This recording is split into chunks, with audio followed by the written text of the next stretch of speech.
Outskirts Overland. Super impromptu today. I wasn't even planning to be on today or to be doing at all, but here we are. So, anyways, getting first things first. Rendezvous in the Ozarks is next week. It starts next Thursday. It is Thursday, Friday, Saturday. I was asked this week. It ends on Saturday, but it ends Saturday evening. So, given that it ends Saturday evening, it's not most people stay, so it's not something that people go to and leave Saturday night. Some people do, so it's not like if you're going Saturday, you can also stay Saturday night with the event. Any days after that, whole nother thing. Um, but kind of impromptu for the last week, I didn't do the podcast, but as you can see behind me, I have been converting a room where I can do this. As you see the stuff behind me, if you're watching, so definitely something changed there, right? So I was trying to get things situated to where I can have a place to do this come winter. It's really hard to do it. Um, it's really hard to do it with consistency with my kids, but by moving it, um, this is about as far away from their rooms as I can get in my house. So, sorry, I gotta take a drink.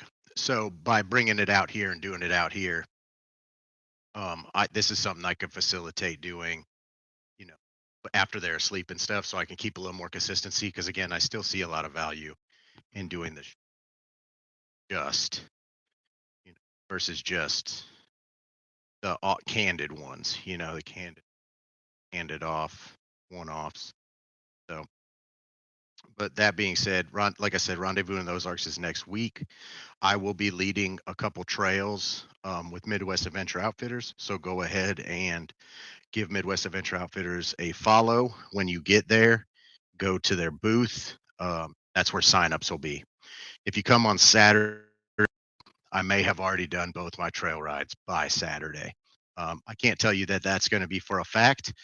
So go over there and see what's going on. But there are other trail guides. It's not just me. So you can go check it out and see who else is there and get a vibe for who's there and what's going on and how that's working. So nonetheless, things I just want to talk about is as I get ready to go to Rendezvous in the Ozarks, things that I got to get prepared because I'm going for a week, right? So I'm going for an entire week. So I got to lock down, like packing everything, getting everything ready, clothes, things along those lines, clothes,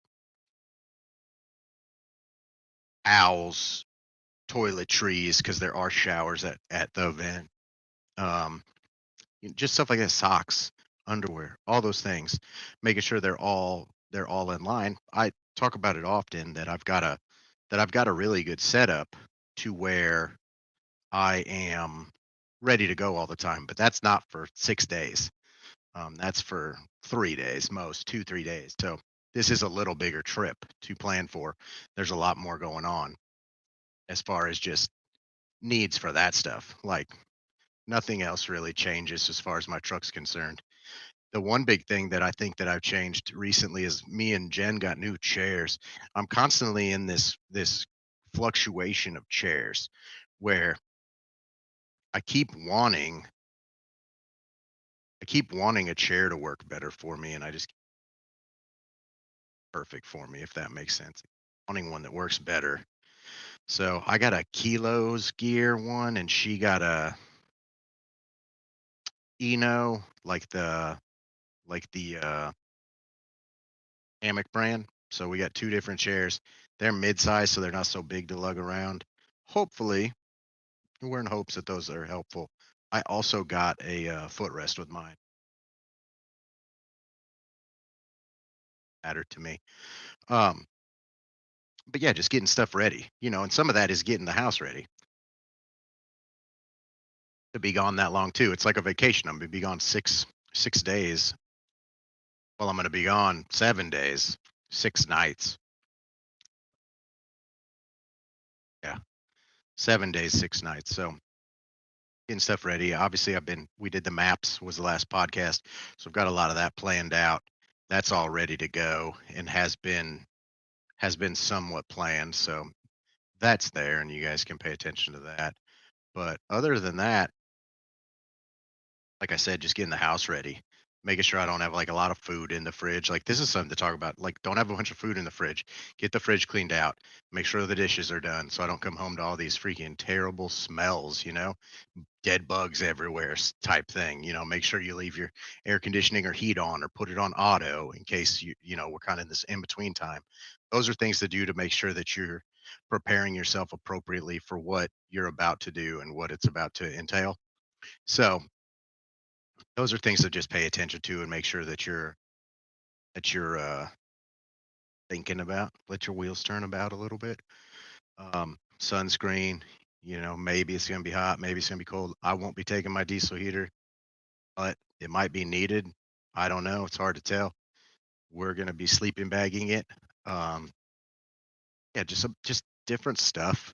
I heard it's really, really dusty. Again, a lot of people were out yesterday, so if you are going to the I heard it was very dusty, so again, bring an extra air filter just in case. Just in case, cheap one, whatever, 12 bucks, 15 bucks, 20 bucks. Bring an air filter so that you can be prepared. Uh because that's just a dumb maintenance thing to like cause you a problem. I usually go to the event, spend the whole week there, and then before I drive the long drive home, I put my new air filter in. That's what I do. That's probably a lot extra, not a little extra. That's probably a lot extra, but that is what I do. So that being said, you know, do I'm just really looking forward to it. I need a break. I'm sure so many of you people that listen need a break. Um, Unfortunately, some listeners here have booths and will be working the whole event. I salute you because that's a lot to. I mean, yeah, I won't be working, so I just get to have fun, and that's going to be great. I'm really excited to see my friends, get the whole group together. I Well, so I'll be leading trails, but they won't be anything crazy or long, so I could still get other trails in during the day and such. Yeah, so just stuff like that. Um, yeah, and I'm just really excited to go. It's I mean it's here for me at least. I'm leaving this weekend, so I cannot wait to get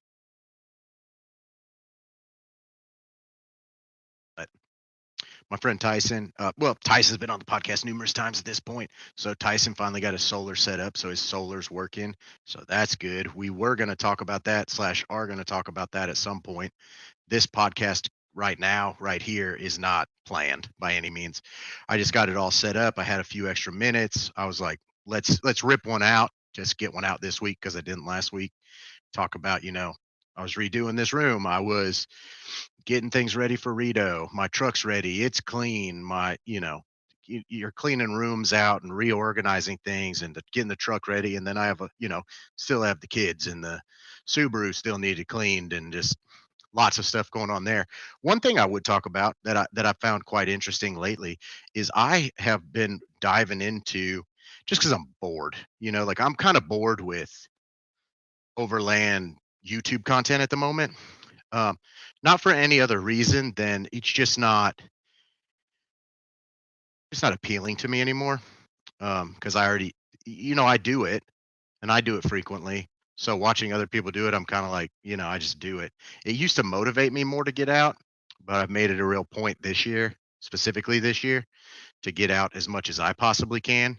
And I find that I'm probably getting out, as much as the content creators. So that's kind of filling my void for needing that type of motivation. When I was going like 6 times a year, 8 times a year, that's 10, 12, whatever, once a month probably is about.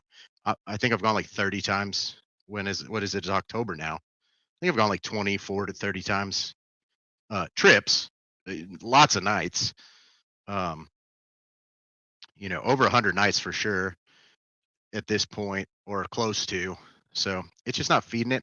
So one thing I've started to look at is I got this Subaru Forester Wilderness that I got as my daily driver just because I think it's like covers all the bases, it's like a little bit more rugged than a sedan. It gets you everywhere you want to go. It fits it's a Subaru, so I'm not gonna say it's gonna fit my personality because it's Subaru, but because it's the wilderness, it's got different gears, it's lifted. It fits my personality from that aspect. And then it's got all the heated seats and stuff that my daughter really likes. Um, and it's just a nice car. But I've been diving into a little more like what do people do with these things? And I'll be clear with you guys. I previously owned a 2019 WRX and a 2018 WRX STI simultaneously.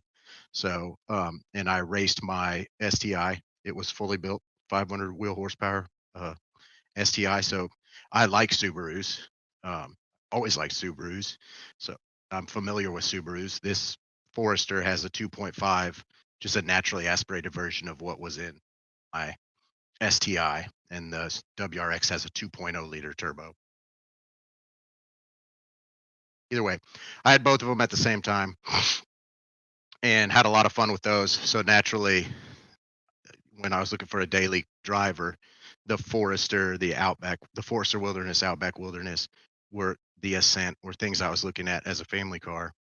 And I just decided to go with the Forester because it's not turbocharged.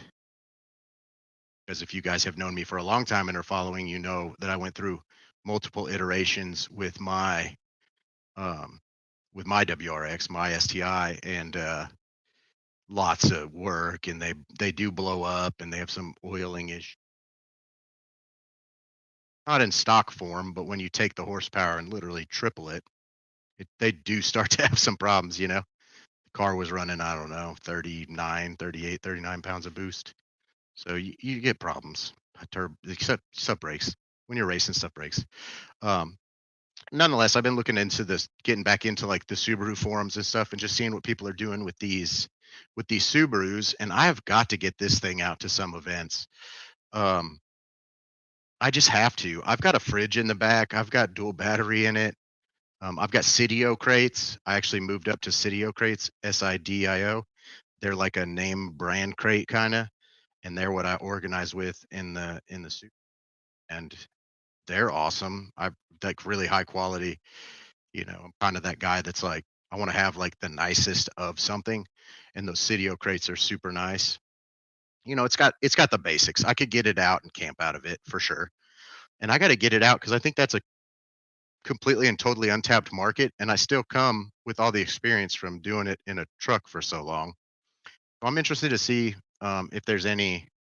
Hey, I'm gonna look at Rendezvous in those arcs. There's usually some Subarus there, um, but I want to find out who's around here that's doing the Subaru thing and see if I can't kind of get to work with that community of Overlanders too. Not because my truck is amazing and there's no way in the world thing will go anywhere that truck, not even remotely. I mean, so don't get me wrong. I don't think this is a solution for the Ozarks at all. But it could be a community that I could kind of bring them in with the trucks and hopefully maybe cultivate some people there, or maybe bring some people in, because they don't have a Forerunner and they have a Forester or an Outback or whatever, or whatever they have.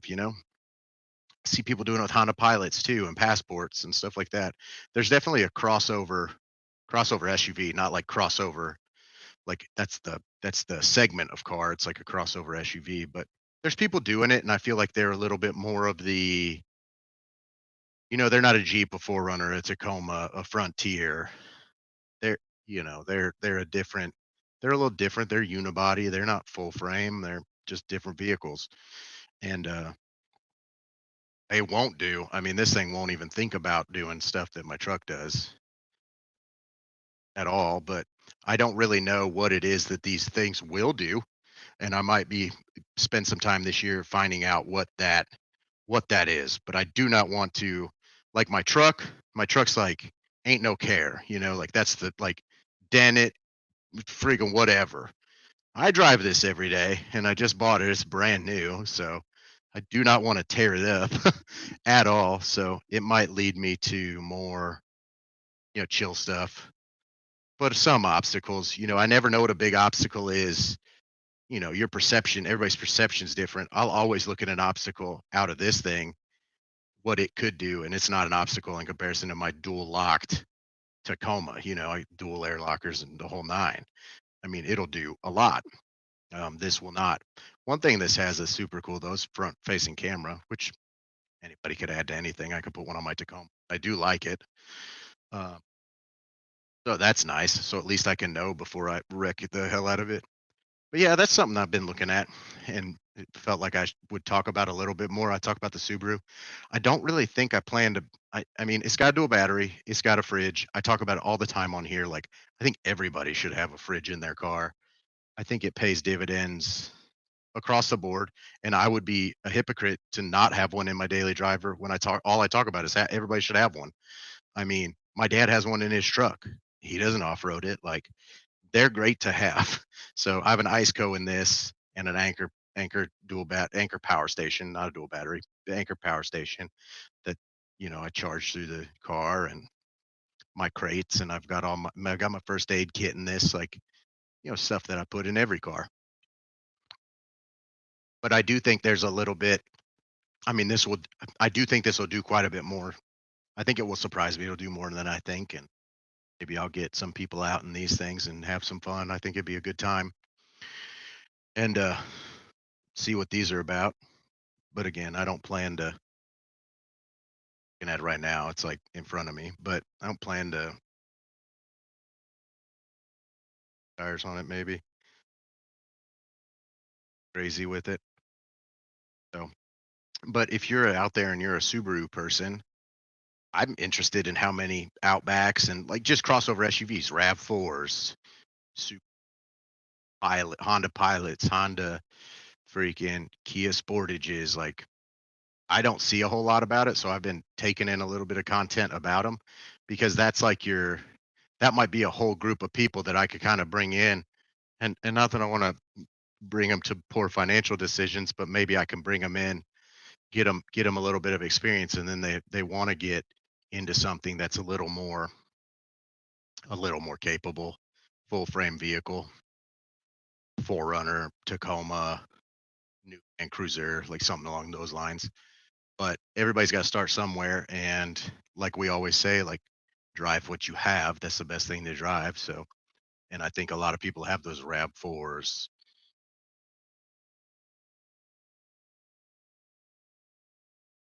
Geez, little wagons, stuff like that. Just Mazda CX-5 or whatever. They're all-wheel drive. Like, there's a place for it. I just don't know where that is or how much interest there is in that.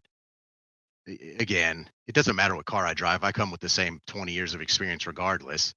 You know, this will probably do more than my first truck would do. This Subaru probably do more than that truck would do, or more than I did with it, anyways.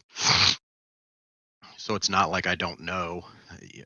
I have this itch to do crazy stuff. When I do, it would not be in this. But I think it might be a way to get some people in, maybe get some, maybe get some people, like I said, just a little more comfortable or knowledgeable, kind of teach some recovery with this. There's definitely recovery with this. And because it's unibody, it's different. It's way different recovering a Subaru than a truck. The principles are not different. Tow points, where they're at, how it works, you know, how I've seen people grab a hold of front A arms and stuff on these things, like holy moly. But like recovery is a big point with these. I think nobody's talking about, and that I again learned that because again, if you listen to earlier podcasts, in the winter I'm pulling a lot of this size vehicle out of ditches with my so I've learned a lot about recovering them, not recovering with it. I don't on it or anything, but recovering it and how the recovery points work and where to latch and how to make that happen and such things. Quite a bit different than a full frame vehicle. Again, I'll see what kind of interest there is. There might be a lot of interest when I go to Rito. There's always some people out there. And if you are a Subaru person that's out there, I would be interested to like ride with you. I want to see what hard is for you before if I wanted to get into talking to slash working with that community of people in any capacity. Again, it will never be my primary capacity. I'm 100% long travel. like long travel distances, off road, off grid. That is my truck 100%. But I wouldn't want to say I'm bored with my truck. My truck's just done. Done, knock on wood here. But it's done as much as I'm gonna do it. Everything I do to it from here on out will just be replacing things that it already has. So it's not gonna be like I'm super excited about this new thing. Like, it'll be another tent. I have a tent. It'll be another rack. I have a rack. It'll be like, it's just going to be replacing things as they break down. So it's not that I'm bored. It's just that I also do have this thing, and I'm aware there's a community for it. I'm aware there's people that want to do it. Hell, I'm aware there's people that may want to take their way more capable rigs on way easier stuff to start with. You know, there's a segue to that. There's levels to it. Maybe a husband and wife, she wants to come to an overlanding event. It wouldn't be that hard for me to bring my Subaru, you know, instead of my truck, and your husband goes out with this and you bring the freaking family car and we go do something different and see that you can have a little fun with it too. Uh, so those are things that have just been on my mind. Again, I plan to keep this thing stock as it is. Again, it comes lifted, it comes with larger gear ratios, stuff like that. It comes with some equipment as it's that trim, but I think you could probably put similar tires on another stock vehicle that are a little more aggressive and get pretty far. That would be my thought slash opinion. And so yeah, so I just been thinking about that. And the reason I didn't have Tyson on is because I was like, I'm gonna talk about the Subaru and I'm gonna talk about getting ready for Rito. And Tyson probably has zero interest in talking about the Subaru. So we'll talk about solar and getting solar set up and different things. But like I said, I wanted to get something candid in. I got this room done enough to podcast out here and see what's going on and kind of inquire about the community of people in smaller SUVs, see if that's even a thing. Because I know it'd be intimidating if I was like, oh, bring your small SUV out. Then you see my truck. You're like, oh my God, like, what is this? And it is. I could see that being like, you will feel way outclassed. It would be nice if you had somebody that was like myself with a lot of experience that was like, here, come with me. We'll get you started type thing uh, with these things. And I think it could be fun. Again, I don't want to get into like cars at all. Because then that just, before you know it, I'll have something that's way too fast and doing not what I need for my own. A lot of people are addicted to a lot of things. For me, it's fast cars. And right now, I don't have any currently. But even doing this podcast for a long time, I still had a Coyote Mustang, very modified Coyote Mustang. Even just recently, I got rid of it because it's just, I mean, it's a show car essentially. I didn't drive it anywhere. It's a show car, so it just sat, and I cleaned it, and it looks nice, and I took it to 2 shows a year. So I got rid of it. But I don't need to be getting back into that. Like, I don't need nothing to do with no bikes or fast cars. So don't even think you're going to be bringing some lifted WRX out going super fast on gravel, and before you know it, I have a problem, and that is it. So I can't be doing that. I need to stay modest here. My truck's slow enough, and this thing is even slower. So that gets expensive because I only ever want to go faster and faster, and then that is a money pit, a huge money pit. My dad has his El Camino. We do a little bit with that. That's as much as I really care to do right now until I win the lotto or something. And at that point, I'll probably just buy something that is fast instead of continuing to build it. It's so expensive. But anyways, not even the subject I was getting on, but like, don't worry, guys. It's still going to stay overlanding. It's all still going to be overlanding. I still think that you can't beat a Forerunner or a Tacoma. I don't think this is going to do it for me ever, but people do it. And I think they're a lost. I think they are lost as far as somebody that's taking a lead in that category, for lack of a better term. And I just so happen to have gotten one as a daily driver, and it would be like I could take it down gravel roads, not to offend anybody, but I don't think it'll be. I don't. I just. I just don't know what they'll do. I guess I can't imagine anything crazy, but maybe I'll be surprised. So, anyways, that's what I got for today. That's what I got for this week. There won't be a podcast next week unless somehow I decide to do one in the woods. I'll be gone.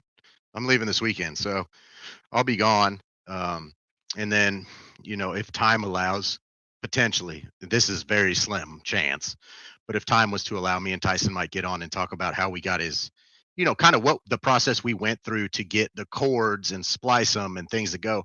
Because I've talked 12 volt, but I talk a lot about like buy it, build it. And I actually kind of worked through it with him and we found all the cords that'll just plug in. And like we took Anderson connectors to a cord that plugs into his Blue Eddy, and like without having to jerry rig connections and stuff, not jerry rig, but like make them. And that's a lot of what I have done in the past is like cut the factory cord, splice that in with the cord you need for the solar or the MPPT controller or whatever, like I was doing alternator chargers for power stations before that was a thing. That's a thing now. Um, but that was always possible. People just weren't. I just didn't have the know-how, I guess, and they're cheap now too. You can get a Blue Eddy one charger for your car from that's like an alternator, like a DC to DC now that'll charge it much faster. Those exist on the market, I think.